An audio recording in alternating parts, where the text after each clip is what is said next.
It's more expensive to buy a car than ever. Hmm. And the credit card debt is almost $1 trillion. So, $575 is the average car payment for a new car. 430 is the average payment for a used car. Talked about credit card debt, all time highs. And the average interest rate for a credit card is 20% interest. That's what? That's So, crazy. yeah, how is this impactful for the economy? I think going to the political landscape, I know they keep reporting that the job market is doing well. Going back to your ice analogy, I don't feel that and see that. Like in the threads that I'm in, not on threads, but like in Instagram and Telegram, like there's a great portion of people who just don't even want to work because they're like, what's the point of working my entire life? Like even if we talk about a 401k, a 401k is not going to give you the same kind of gains if you invest it for yourself because there's throttling inside of the system. I get that. I think most people are feeling, especially in this generation, are feeling a little bit hopeless. Especially with like mortgages going up, the rental landscape is incredibly high. Credit card debt is like at one of its top levels of all time.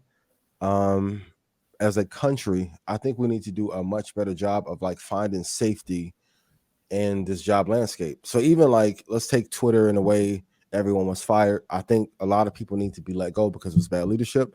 But then you can't say to them, well, you can't have a job anywhere else and don't go to Facebook or excuse me, don't go to Meta because you were over here at Twitter when you violently threw them out. I think as a country, one of our biggest risks is the implosion from the inside that Ray Dalio talks about is there's just not enough good quality jobs and not enough good quality companies. Um, and that is a big stain on America. Like it's the reason why we only come in here and talk about maybe 12 companies each episode. Most of them are not worth their weight in gold. They're not. Like I'll search high and low, but we're going through a revolutionary change and also an industrial change. And there's just not like a lot of good companies. But as a result, we are not creating a lot of high quality jobs either. Hmm. And it's one of the biggest threats to our GDP. Like our student loan bubble shouldn't like be about to burst, and at the highest levels being credit card debt.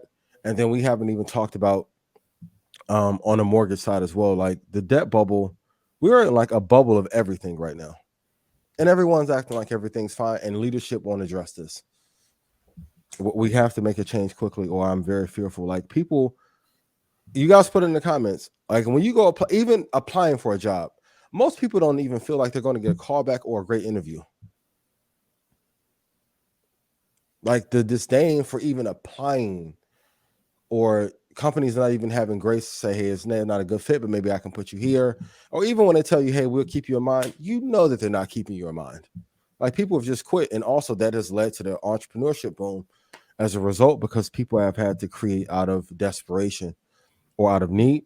But one of the biggest mistakes I think our country has made is not securing our job market Hmm. for our citizens.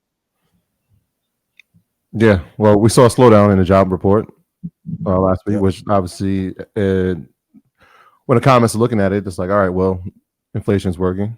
So, I mean, we spoke about some of the jobs and they're not the best, right? And so we talked about leisure and hospitality, that's Yep. going down.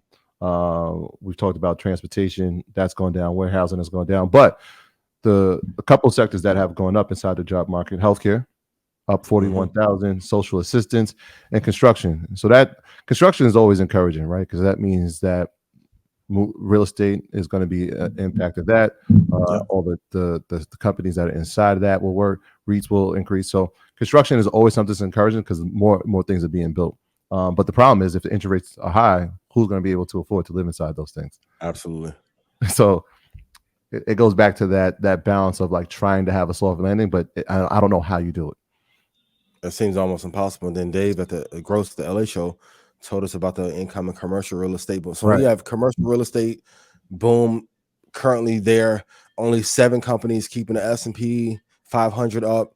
Student loan bubble on the horizon. Then we have credit card debt. Yeah. It's been a gross mismanagement of GDP fund capital deployment for like the last 30 or 40 years, and no one wants to say anything and act like everything's okay.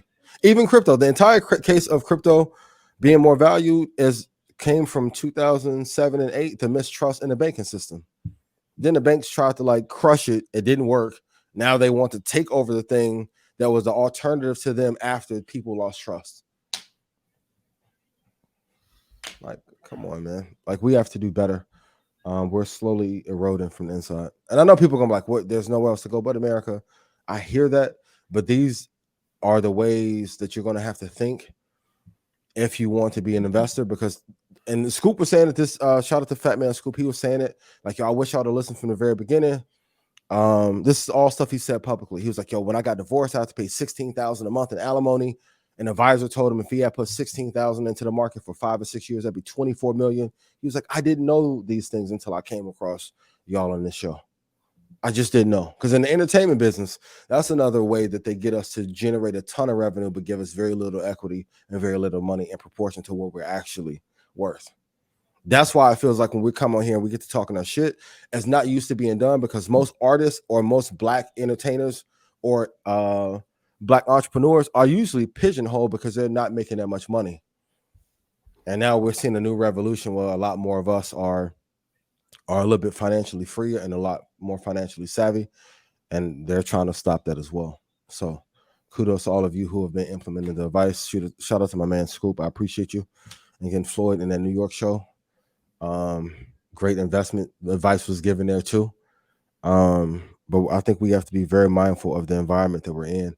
But the only way to outpace inflation is to invest. If inflation goes up to 7%, 8%, Yep. What are you going to do? You have to invest in the greatest companies on earth in order to outpace inflation, which makes you go broke a lot faster. Yeah, and we are expecting in 2 weeks another rate hike with more to come. So that was, I know they paused in June, which most people are critical. Like, why pause if we know that there's still more to raise? There's more. They said maybe 2 to 3 more rate hikes before 2023 is out. So we're not out the woods by any stretch of the imagination. Tough.